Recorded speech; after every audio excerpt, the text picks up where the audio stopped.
Hello again, this is Doug, the 2 Minute Gardener. Today we're going to talk about water fountains versus water features. What is the difference and roughly how much do they cost? So a water fountain, like what you see here, is a fairly self-contained unit. Some are completely self-contained. Some do require a box for recirculating the water underneath them. A water feature is something that is custom made on site. It still uses the same concept of a submersible pump, a reservoir, and a rubber liner that recirculates the water to the top part, which then flows downhill, but it's a little different than a water fountain. So first, let's look at some water fountains. So these are different types of water fountains. They are self-contained units that have a pump that is set inside each one of them. It's built in or it's inserted in the reservoir underneath. But in general, they are self-contained units. You just buy the water fountain, make sure you run a grounded electrical unit to it, usually buried or hidden behind some kind of plants, and then fill it up with water. Now sometimes they might be kind of shallow like this dolphin one, and so you're going to have to add water every week or two depending on where you live and what time of year it is. But they are really nice ways to bring water to your life, and even hummingbirds and other birds will use them as bird baths if they're shallow enough, like this little hummer here. So there's a big range of water fountains. And by the way, there's links in the comment section on all different kinds of water fountains that are available on Amazon. Most of these water fountains you see in this video, these smaller ones, are going to cost about $100 to $300. Now, this one, like this blue one, is you need to buy more than just the fountain. You have to actually buy the whole kit. So the kit, and we're going to walk you through all the steps of how a kit is put in place. The kit itself is going to also cost about $200 for the box, the pump, the gravel, the tubing, all that other stuff. So here are the steps on how this is put together if you're getting one of these type of fountains that needs to be set on a reservoir. So it's actually a two-part fountain. Almost a water feature, but not quite. We'll talk about the differences in just a second.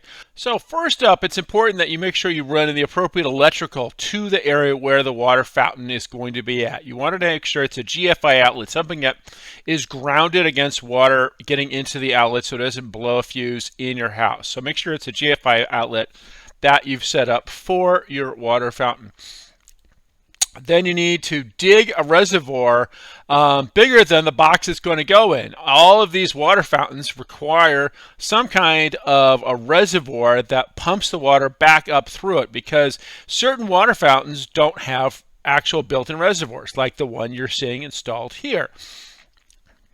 Once you've done that, they've actually installed a couple of cinder blocks, because this particular water fountain weighs 300 pounds. So if you have a really heavy fountain, you need to do something to support it on top of that grate. Once you've put that kind of support in, it's time to put in the pump. So these are water submersible pumps, and there's different ratings, anywhere from 500 to 1,000 gallons per hour to really pump the water up and through it. The higher the rating, the more water flow you'll get up through it. Once you've installed that pump in the bottom, then it's time to put the support grate in place.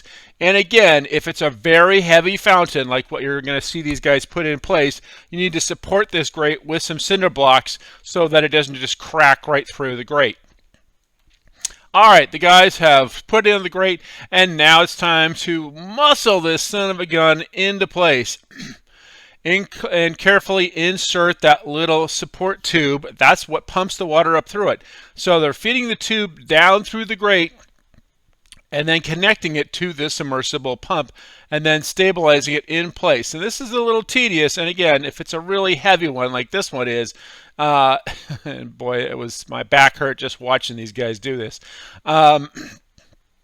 They got it back up into place, and now is connected to the pump and stabilized, and also make sure to adjust it so it's facing exactly the right direction.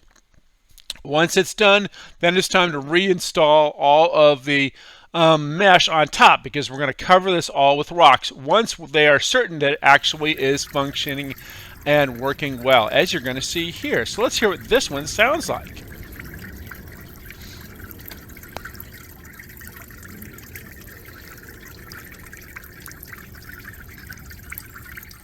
So you can see that this one is a really nice one as far as the kind of trickling water feature. Very peaceful. And notice how the grate was covered by some nice Mexican beach pebbles, did a multitude of colors there. And we added some plants that are going to slowly fill in that area. So it's just going to be plants and rocks at the bottom. So now let's talk about water features. Now, a water feature is something that is a larger, more custom-made attraction to your backyard to introduce water. Bigger, you still use a pond lighter that's going to direct the water carefully from the top down to the reservoir and then allow you to pump it back up to the very top area. And they can be small like that one, or they can be large like this one, which actually empties into a koi pond and then has a very large recirculating pump that pumps it back up to the top of the water fountain. But this is what a medium-sized water feature sounds like.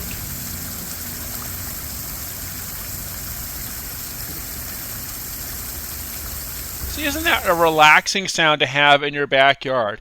And so the advantage of a water feature is that you can enable it to have a much noisier background. You know, if you have a nice fall from the water dropping down into the pool area, the pond area, you're going to get a really nice sound to all of that.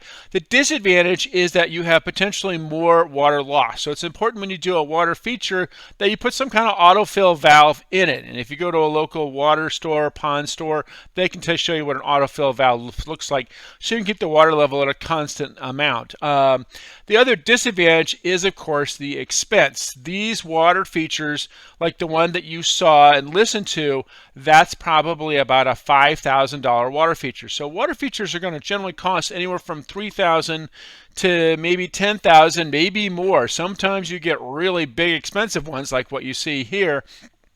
And so they're much more dramatic and much more expensive.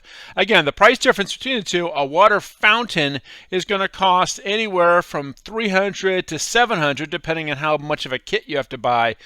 A water feature is going to be closer to $3,000 to $10,000, and those are the two differences of a water fountain versus a water feature. Well, that's all the time we have for today. This is Doug, the 2-Minute Gardener, saying if you enjoyed this video, make sure to hit that like button and subscribe to get more of my garden videos. Until next time, this is Doug, the 2-Minute Gardener, saying thanks for watching.